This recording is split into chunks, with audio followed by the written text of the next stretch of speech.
بسم اللہ الرحمن الرحیم۔ السلام علیکم۔ آج ہم پڑھیں گے نثر نگار کے بارے میں۔ نثر نگار کون لوگ ہوتے ہیں؟ جو مضمون لکھتے ہیں، جو اسباق لکھتے ہیں، جو کوئی بھی تحریر لکھتے ہیں، ایسی تحریر جس کو ہم پڑھتے ہیں تو وہ یعنی جو شاعری سے متعلق نہ ہو اسے ہم نثر کہتے ہیں۔ تو آج ہم پہلے نثر نگار پڑھیں گے مولانا شبلی نعمانی کے طرز تحریر کی خصوصیات۔ اگر آپ میرے چینل پر نئے ہیں تو اسے زیادہ سے زیادہ سبسکرائب کیجیے، لائک کیجیے، شیئر کیجیے اور ان لوگوں تک پہنچائیں جو یہ سب کچھ حاصل کرنا چاہتے ہیں اور آگے بڑھنا چاہتے ہیں۔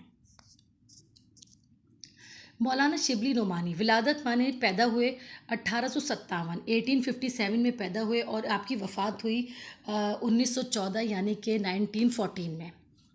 تعارف: مولانا شبلی نعمانی بیک وقت ایک شاعر، ادیب، فلسفی، قانون دان، ماہر تعلیم، عالم دین اور مورخ تھے۔ آپ کا نام محمد شبلی اور خطاب شمس العلماء تھا۔ امام اعظم ابو حنیفہ جن کا نام نعمان بن ثابت تھا، عقیدت کی وجہ سے اپنے نام میں نعمانی کا خود اضافہ کیا۔ شبلی نعمانی عظیم گڑھ یعنی ہندوستان میں پیدا ہوئے۔ ابتدائی تعلیم عظیم گڑھ کے ایک مدرسے سے حاصل کی۔ سر سید احمد خان نے آپ کو علی گڑھ کالج میں عربی کا استاد مقرر کیا۔ یہیں سے آپ کی تصنیفی زندگی کا آغاز ہوا۔ آپ نے مصر، ترکی، روم اور شام کے سفر بھی کیے۔ ترکی کے سلطان نے آپ کو تمغہ مجیدی بھی عطا کیا۔ تصانیف یعنی وہ کتابیں جو آپ نے لکھی۔ آپ کی تصانیف میں سیرت النبی، الفاروق، المامون، سیرت النعمان، الغزالی، سوانح مولانا روم، شعر العجم، موازنہ انیس و دبیر اور مقالات شبلی جیسی بلند پایہ کتابیں شامل ہیں۔ طرز تحریر کی خصوصیات: آپ کے جوش بیاں، ان کی تحریروں میں رنگینی، رعنائی اور حسن و زیبائش موجود تھی۔ اجتزاز و اختصار، یہ کیا چیز ہوتی ہے؟ یعنی آپ کی بورنگ تو نہیں ہوتی تھی، آپ کی تحریریں بور تو نہیں کر دیتی تھی، یعنی تھے اجزاء اور اختصار۔ مولانا شبلی نعمانی بے معنی طوالت سے گریز کرتے تھے اور لمبی سے بھی بات کو مختصر کرتے تھے، یعنی لمبی سی بات ہے تو اسے مختصر کرتے تھے اور جامع الفاظ میں بیان کرتے تھے۔ مطلب فضول گوئی سے بالکل پرہیز کرتے تھے۔ آج کی دنیا میں یہ ہے نا، ٹو دی پوائنٹ بات کریں، تو وہ اس طرح کی ہی بات کیا کرتے تھے۔ ان کی تحریریں واقعتاً جو کتابیں میں نے پڑھی بہت مزیدار کتابیں ان کی، یہ کہ سمجھنا پڑتا ہے، ایک دفعہ سمجھ میں آ جائے بہت مزہ آتا ہے ان کی کتابوں میں۔ شاعری انداز بیاں، شعری انداز بیاں ان کا وہ تھا، وہ خوبصورت، حسین اور دل نشین الفاظ سے نثر کو یوں سجا سنوار کر پیش کرتے ہیں کہ شاعری کا لطف پیدا ہو جاتا ہے۔ کہیں کہیں فارسی کے برمحل اشعار سے وسیع معنی اور علمی مطلب کو رنگین، مختصر اور دلکش بنا دیتے ہیں۔ طوالت سے گریز کرتے ہیں، بہت مزیدار ان کی تحریریں ہوتی ہیں۔ مقصدیت: مولانا شبلی نعمانی کا دور مسلمانوں کی زبوں حالی کا دور تھا، اس لیے ان کی تحریروں میں اہم خصوصیات اسلاف کے دینی، سیاسی، تہذیبی کارناموں کا تعارف کرانا ہے۔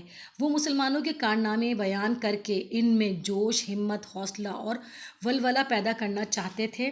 ان کی تحریریں ایک مقصد کی خاطر لکھی گئیں، یعنی ان کی مقصدیت یہ تھی کہ لوگوں کے اندر واپس جو کہ مسلمان بالکل پس گئے تھے، بالکل کہنا چاہیے برباد ہو گئے تھے اور بالکل بدحال ہو گئے تھے، ان کے اندر جوش اور ولولہ پیدا کرنا۔ جتنے بھی اس وقت کے اگر ہم شاعروں کو، نثر نگاروں کو اٹھا کے دیکھتے ہیں تو ان کا ایک ہی مقصد تھا، اور واقع یہی وہ مقصد تھا جس کی وجہ سے آج ہم لوگ یعنی کہ جو نئی نسلیں ہیں وہ پروان چڑھی ہیں۔